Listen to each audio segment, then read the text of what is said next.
سلام، من میزبان این مهمونی هستم. تو این مهمونی خبری از غریبه و غیبت و دروغ نیست، ولی در عوض پر از عشق و شعر و آهنگ و حقیقت. امیدوارم بهتون خوش بگذره. سپاس. هوا اینجا چقدر دلگیره و دلسیره، انگار و یه بارونی دلم میخواد. چقدر تنها بده، هر جا میرم غم پیشمه و من یه مهمونی دلم میخواد. یه مهمونی پر از مردای مشتی، نور شمع و دختره خوش رو. دلم همدم میخواد، یه بدن زیبا قوی سالم تن خوشبو. یه مهمونی پر پاکی، پر از لبخند و آبادی. یه مهمونی که رو کیکش نوشته باشه آزادی. یه مهمونی پر نور و پر از موسیقی زنده. یه مهمونی پر از رقص و پر از اکتای زیبای یه خواننده. هوا اینجا چقدر دلگیره و دلسیره، انگار و یه بارونی دلم میخواد. چقدر تنها بده، هر جا میرم غم پیشمه و من یه مهمونی دلم میخواد. خب امیدوارم که تا اینجای مهمونی بهتون خوش گذشته باشه. میخوام این قسمتش رو یکم براتون چالشی تر کنم که رویا پردازی کرده باشیم، اما یه وقت از واقعیت دور نشده باشیم. ممنون.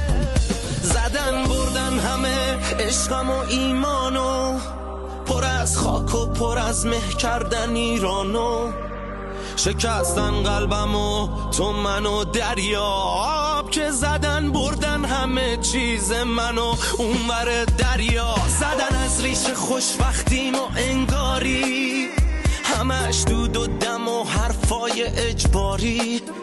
چقدر غمگین شده شبهای بی رویا، زدن بردن همه چیز منو اونور دنیا. هوا اینجا چقدر دلگیره و دلسیره، انگار و یه بارونی دلم میخواد.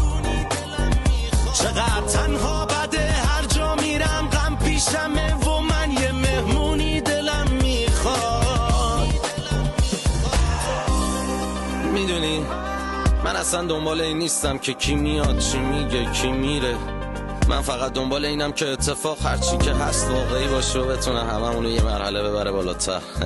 این اتفاق میتونه حتی یه مهمونی باشه، یه مهمونی ساده. دلم یه جشن واقعی میخواد، بدون درویی و بدی. یه مهمونی دلم میخواد که توش تو هم شب بمونی و نری. دلم میخواد ببینم که یکم میگذره خوش لحظه. یه مهمونی پره از تو و اون لبهای خوشمزه. هوا اینجا چقدر دلگیره و دلسیره، انگار و یه بارونی دلم میخواد. چقدر تنها بده، هر جا میرم غم پیشمه و من یه مهمونی دلم میخواد.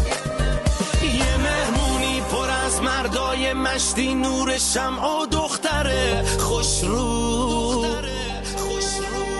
دلم همدم میخواد، یه بدن زیبا قوی سالم تن خوشبو.